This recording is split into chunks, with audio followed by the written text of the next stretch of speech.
कवचम् वक्ष्ये प्रह्लादेनोदितम् पुरा सर्वरक्षाकरम् पुण्यम् सर्वोपद्रवनाशनम् सर्वसम्पत्करम् चैव स्वर्गमोक्षप्रदायकम् ध्यात्वा नृसिंहम् देवेशम् हेमसिंहासनस्थितम्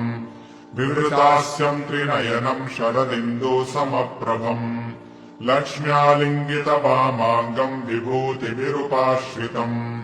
चतुर्भुजम् कोमलाङ्गम् स्वर्णकुण्डलशोभितम् श्रिया सुशोभितोरस्कम् रत्नकेयूरमुद्रितम् तप्तकाञ्चनसङ्काशम् पीतनिर्मलवाससम्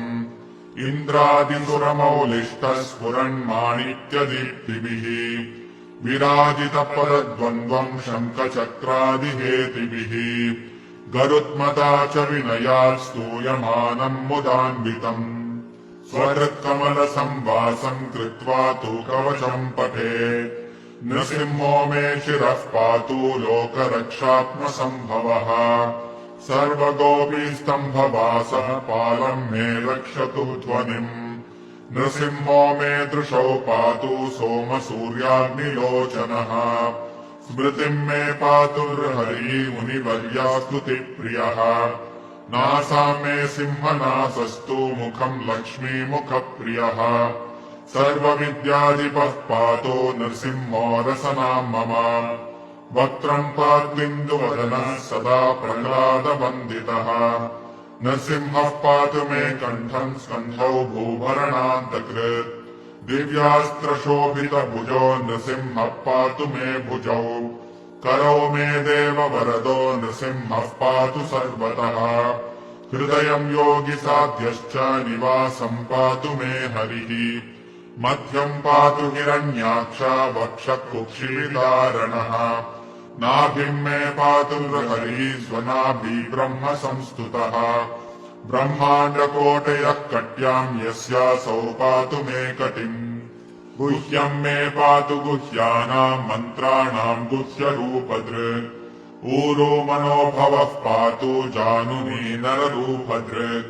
जङ्घे पातु धराभारा हर्ता योऽसौ नृकेसरी सुरराज्यः प्रदः पातु पादौ मे हरीश्वरः सहस्रशीर्षा पुरुषः पातु मे सर्वशस्तनुम्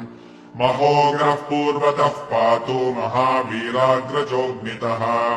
महाविष्णुर्दक्षिणे तु महाज्वालस्तु नैऋतौ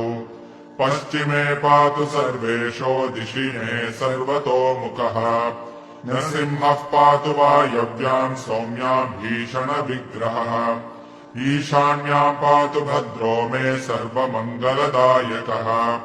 संसारभयदः पातु मृत्योर्मृत्युर्नृकेसरी